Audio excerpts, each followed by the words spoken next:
Hey, I just watched Johnny Harris's latest video and noticed this really interesting animation. If you haven't seen it, let me show you what caught my attention. See that? The way the graph smoothly expands from collapsed to full size and how that line perfectly transitions between states. That's what we're recreating today. Let's tackle each of these one by one. First, let's break down what's happening with the line transition. This is where most of us get stuck. We have our collapsed state here and our expanded state here. The magic happens in how we transition between these two completely different paths. In After Effects, we use the path morphing capabilities, but there's a specific approach we need to take. Let's start over in Illustrator. Suppose I have two chart lines like this. One is a collapsed chart for a year, and the second is a chart line showing detailed monthly fluctuations within that year. First, we'll use Image Trace to trace these two lines separately for the animation in After Effects. Watch what happens when I use regular Image Trace with default settings. See how it creates a filled shape. This won't work for our technique. Let me explain.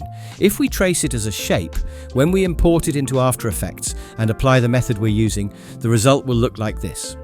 Not exactly what Johnny Harris achieved, right? So the key insight here is that we need our line to be a stroke, not a shape. Instead, let's use the Line Art preset in Image Trace. Now, expand the Image Trace panel, select Overlapping in the Method section, choose Stroke in the Create section, and adjust this parameter to 100.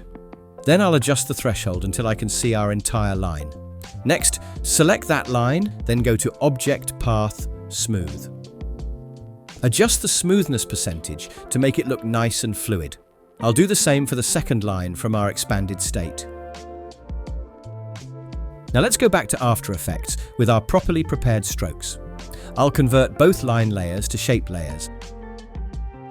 Next, I'll open up the path properties of both lines by typing path in the search bar. Up here, I'll copy the path data from this second line. Then, add a keyframe in the path section of the first line, move the playhead forward to where we want the animation to complete, and paste the new path data. Look at that smooth transition. Much better, right? The key was having the lines as strokes rather than shapes, which allows the copy path function to work properly. Now, there's actually an important principle at work here. When animating data visualizations, you want to maintain what's called object constancy. This means viewers can track elements as they change. You see this in the best data visualizations from places like the New York Times or Vox. Elements don't just appear and disappear, they transform in ways that help viewers understand the relationship between different states. Now, let's make this look even better by addressing the grid and background elements.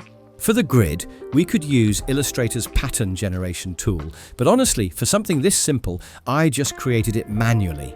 Once we have our grid, we import everything into After Effects. Here's our Illustrator file with the lines and grid. I'll create text layers for all the numbers and years, and I'll make separate line layers for the X and Y axes. Now for the animation of the chart expansion, I'll start by keyframing the X and Y axes. Notice how I'm parenting the X-axis line to the Y-axis. This way, when I animate the Y-axis, the X-axis moves with it. I'll hide these number and month layers to reduce visual clutter by using the Shy feature. Parent this line layer with the Y-axis as well. Now I'll keyframe the position for the Y-axis. Set a keyframe at the current position, drag it to the end point of the animation, go back to the very beginning, and keyframe it pulled back to the middle like this. I'm using Ease Copy to copy the properties of this keyframe and paste them to that keyframe. It's super convenient and free, so you should download it. The animation will look like this.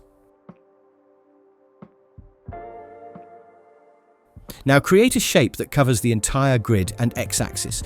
Basically, it's the frame of the chart when minimized.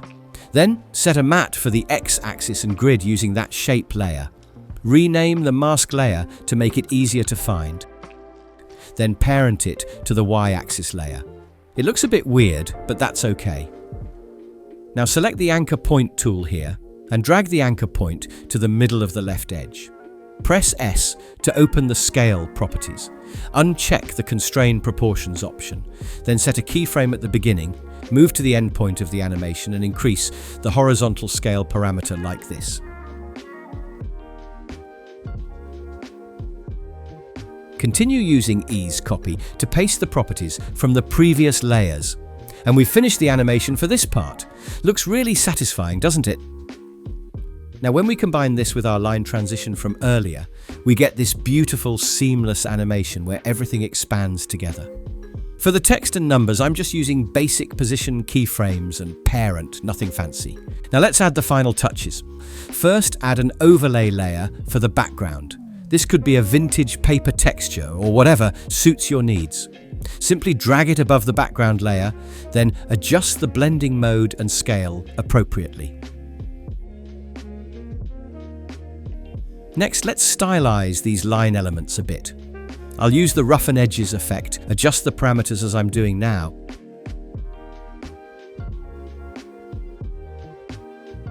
And we get this effect. Pretty cool, right? We can copy this effect and paste it to the remaining X and Y axes. Now for the title, simply create a new text layer and pre-compose it. Open it up, then drag a texture image above it. I'm using a paint texture. Set the matte for it using the title layer, then apply the levels effect. Adjust the histogram until you think it looks good. And we're done. We've completed the full animation. Actually, there are still a few effects like CC page turn or film damage overlay, but they're quite simple, so you can figure those out on your own. Look at the difference between a standard static graph and what we've created. The animation adds clarity, visual interest, and professionalism to your data presentation. If you enjoyed this breakdown, hit subscribe for more video editing and animation tutorials. I'm planning to break down more techniques from creators like Johnny Harris, Vox, and others in future videos. Let me know in the comments what other animation techniques you'd like to see explained. Until next time, happy creating!